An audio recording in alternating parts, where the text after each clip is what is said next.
જય હિન્દ વિદ્યાર્થી મિત્રો, ધોરણ 12 આર્ટ્સ વિષય મનોવિજ્ઞાન. આજે આપણે મનોવિજ્ઞાનમાં મનોવલણ પરિવર્તનની રીતોનો અભ્યાસ કરવાનો છે.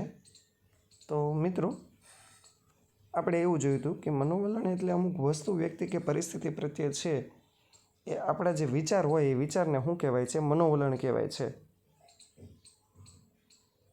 મનોવલણમાં પરિવર્તન કરવું અશક્ય છે પણ કઠિન નથી.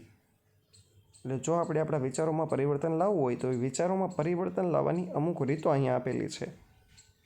તો એનો અભ્યાસ કરીએ.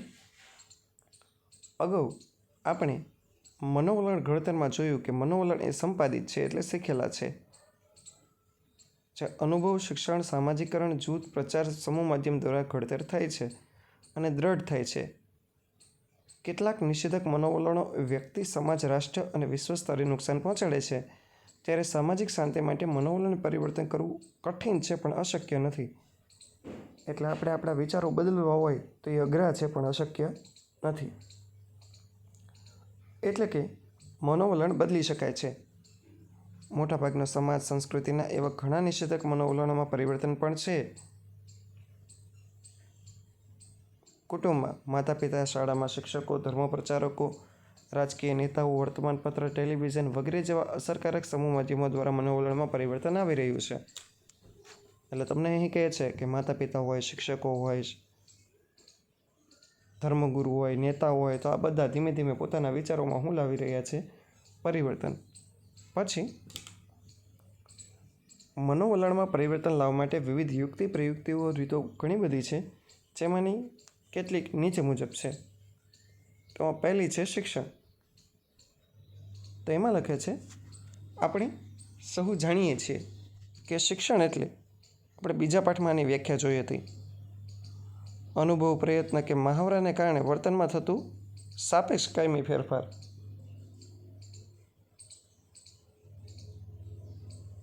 આપણે જેમ જેમ શીખીએ છીએ એમ અનુભવ આવે છે અને અનુભવ પ્રમાણે આપણામાં પરિવર્તન આવે છે. પછી જેમ જેમ પ્રયત્ન કરતા જઈએ છીએ, સ્વાધ્યાય કે મહાવરો કે સ્વાધ્યાય કે પ્રયત્ન કરતા જઈએ એમ આપણા વર્તનમાં પરિવર્તન આવે. તો આપણા વિચારમાં પરિવર્તન લાવવાની એક રીત એટલે કયું છે? શિક્ષણ. આનો અર્થ એ થાય કે શિક્ષણ દ્વારા વર્તનમાં પરિવર્તન આવે છે. આવું શિક્ષણ પ્રત્યક્ષ કે પરોક્ષ ગમે એ રીતનું હોય પણ વર્તનમાં પરિવર્તન આવે છે. શાળા કોલેજમાં અપાતું શિક્ષણ કે સામાજિકરણ દ્વારા થતા શિક્ષણથી મનોવલણમાં પરિવર્તન આવે છે. પરંપરાગત ખેતી કરતા ખેડૂતો હવે શિક્ષણની નવી ખેતી, જમીનનું ટેસ્ટિંગ કરાવી, જમીનના સેન્દ્રિય તત્વોને અનુરૂપ ખેતીના પાકમાં પરિવર્તન તથા નવા પાકોમાં વાવેતર વિશેની માહિતી મેળવી નવા પાકો વિશે છે વિધાયક વલણો વિકસાવતા જાય છે. મિત્રો, તમે સ્કૂલમાં ભણો છો અને પછી કોલેજમાં જશો તો દરેક જગ્યાએ તમારું વર્તન છે ને એક સરખું નહીં રહે, પણ કેવું હશે? અલગ હશે. એટલે શાળા કોલેજના શિક્ષણ દ્વારા પરિવર્તન આવ્યું છે. પહેલાંના લોકો છે ખેતી બળદગાડાથી કરતા હતા, પણ હવે એની જગ્યાએ ટ્રેક્ટરનો ઉપયોગ કરતા થયા છે. પહેલાં જમીનનું ટેસ્ટિંગ ન કરાવતા કે આ જમીનમાં કયો પાક ઉગાડીએ તો એનાથી સારી ખેતી થાય, પણ હવે એ થયું છે. આધુનિકરણ આવ્યું છે ખેતીમાં. સબમર્સિબલ પંપ, મોનોબ્લોક પંપ, આ બધી વસ્તુઓનો, પછી બિયારણ, જંતુનાશક દવા, એનો ઉપયોગ ધીમે ધીમે શું છે? વધતો ગયો છે. તો આ એક શિક્ષણનું જ ઉદાહરણ છે. પછી શાળા કોલેજમાં થતી શિક્ષણેતર પ્રવૃત્તિઓનો છે એ વ્યાપ વધતા ધીમે ધીમે બાળકો અને માતા પિતામાં પણ પુસ્તકીય જ્ઞાનના બદલે સર્વાંગી વિકાસ માટે પ્રવૃત્તિમાં ભાગ લઈને વલણ છે વિધાયક વલણ એ જોવા મળે છે. શિક્ષણેતર પ્રવૃત્તિ એટલે કઈ પ્રવૃત્તિ? તો કે ભણવા સિવાયની પ્રવૃત્તિ પણ હવે સ્કૂલમાં કેવી થઈ છે? વધી છે. એટલે બાળકોને સર્વાંગી વિકાસ થઈ રહ્યો છે. પછી પ્રચાર. તો પ્રચાર એટલે માહિતીનો ફેલાવો. એમાં પ્રચાર એ શિક્ષણનું અસરકારક માધ્યમ છે. પ્રચારની અસરકારકતામાં સમૂહ માધ્યમોની ભૂમિકા વધી ગઈ છે. પ્રચાર કોના દ્વારા, કયા જૂથમાં, કયા સાધનથી, આ બધી બાબતો મનોવલણમાં પરિવર્તનને અસર કરે છે. પ્રચાર પણ શિક્ષણ જ છે. પ્રચારમાં ઉપયોગમાં લેવાતા પણ મનોવલણ પરિવર્તન માટે અસરકારક નીવડે છે. એટલે એક સામાન્ય વસ્તુ છે. માહિતીનો ફેલાવો કરવો એટલે પ્રચાર કરવો એ મનોવલણ પરિવર્તનનું સૌથી મોટું માધ્યમ છે. 2014માં મિત્રો જ્યારે ચૂંટણી થઈ વડાપ્રધાનની નરેન્દ્ર મોદીની, તો એનું એક વાક્ય એને બહુ ફેલાયું હતું, જે તમને લગભગ યાદ હશે, અગલી બાર ખાલી જગ્યા સરકાર, અગલી બાર મોદી સરકાર. એટલે આ વાક્ય જેટલી વાર આપણા મગજમાં આવે ને તો અગલી બાર આવે ને તો આપણે મોદી સરકાર યાદ આવી જાય. એવી રીતના વોશિંગ પાવડર, તો વાહી તમે કહો નિરમા, આની જાહેરાત આવે ને એટલે જાહેરાત દ્વારા આપણે આપણા વલણમાં શું લઈએ છીએ પરિવર્તન. પછી 100-200 વર્ષ પહેલાં ભારતમાં 90% લોકો ખેતી ઉપર નભતા હતા અને એવું માગવામાં આવતું હતું કે સતત એ જ સંપત્તિ છે. એટલે તમારી પાસે છે જમીન અને જાયદાદ અને છોરું, તમારા બાળકો હોય, તમારી પાસે જમીન હોય તો જ તમારી સંપત્તિ છે. પણ ધીમે ધીમે વસ્તી વધારાના ભાડાની અસરમાંથી થતી સમસ્યામાંથી બચવા માટે, વધારાના નિયંત્રણ કરવા માટે અમે બેને અમારા બે એ સૂત્રથી પ્રચાર અસરકારક બનાવવામાં આવ્યો હતો. તમે જુઓ ને તો કે તમારા નાના બાપુ હોય અથવા તો તમારા મોટા દાદા હોય, ભા દાદા આપણે જેને કહીએ, તમારા દાદાના પપ્પા, તો એ બધા જોશો ને તો એના ભાઈ બહેનો જોશો ને તમે તો 10, 8, 11, 6, 7 એવા હતા. એટલે ત્યારે એવું મનાતું હતું કે સતત એટલે જો તમારી પાસે વધારે સંતાનો હશે એ જ તમારી સંપત્તિ છે. પણ આજકાલમાં કયું સૂત્ર અમલમાં આવ્યું છે? અમે બેને અમારા બે. મિત્રો હવે ધીમે ધીમે તો આ સૂત્ર વહી ગયું છે. હવે એની જગ્યાએ એવું સૂત્ર આવ્યું છે, અમે બે ને અમારો એક, બીજું કોઈ જતું નથી. અને વચ્ચે તો એક એવો યુગ આવશે કે અમે જ બે, અમારે કોઈની જરૂર નથી. તો આ પણ પ્રચાર ફેલાવવાની એક રીત છે. પછી આવે છે જૂથ ચર્ચા. તો જૂથ ચર્ચામાં પારસ્પરિક આંતરક્રિયાનું મહત્ત્વ છે, જેનાથી વિચાર વિનિમય થાય છે. વિચાર વિનિમય એટલે વિચારોની આપ લે અને લોકોના મનોવલણમાં પરિવર્તન લાવવામાં મદદરૂપ થાય છે. મનોવલણ ઘડતરમાં જૂથનું સભ્યપદ, સંદર્ભ જૂથ, આંતરક્રિયાની અસર થાય છે. બે વિરોધી મનોવલણ ધરાવતા જૂથના લોકો પારસ્પરિક ચર્ચા વિચારણા દ્વારા વિચારોની આદાન પ્રદાનની પ્રક્રિયાથી મનોવલણમાં પરિવર્તન લાવે છે. 1943માં ન્યૂ કોમ્બે રૂઢિચુસ્ત કોલેજની યુવતીના વલણમાં પરિવર્તન લાવવા માટે પ્રયોગમાં સફળતા મેળવી હતી. એક મિત્રો દેશ છે, જે દેશનું નામ છે ન્યૂ ગિનિયા, અને ત્યાં એક મનોવૈજ્ઞાનિકે રૂઢિચુસ્ત કુટુંબની યુવતી ઉપર પ્રયોગ કર્યો હતો.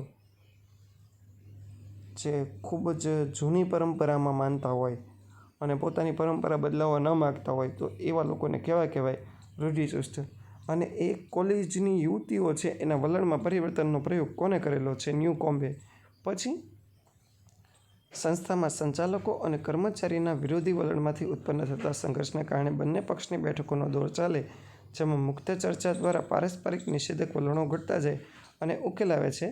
ભારત દેશ એ આતંકવાદથી પીડાતી ઘણા વર્ષોનો ભોગ બન્યો છે અને જુદા જુદા દેશના નેતાઓ દ્વારા સતત ચર્ચા વિચારણા કરવાથી દુનિયાના બીજા બધા દેશો જે ભારતમાં આતંકવાદ પ્રત્યે ધ્યાન ન આપતા હતા, તેવા દેશો પણ ભારતમાં આતંકવાદ પ્રત્યેના વલણમાં પરિવર્તન લેવા માંડ્યા છે અને તેનાથી ભારતને પણ લાભ થવા માંડ્યો છે.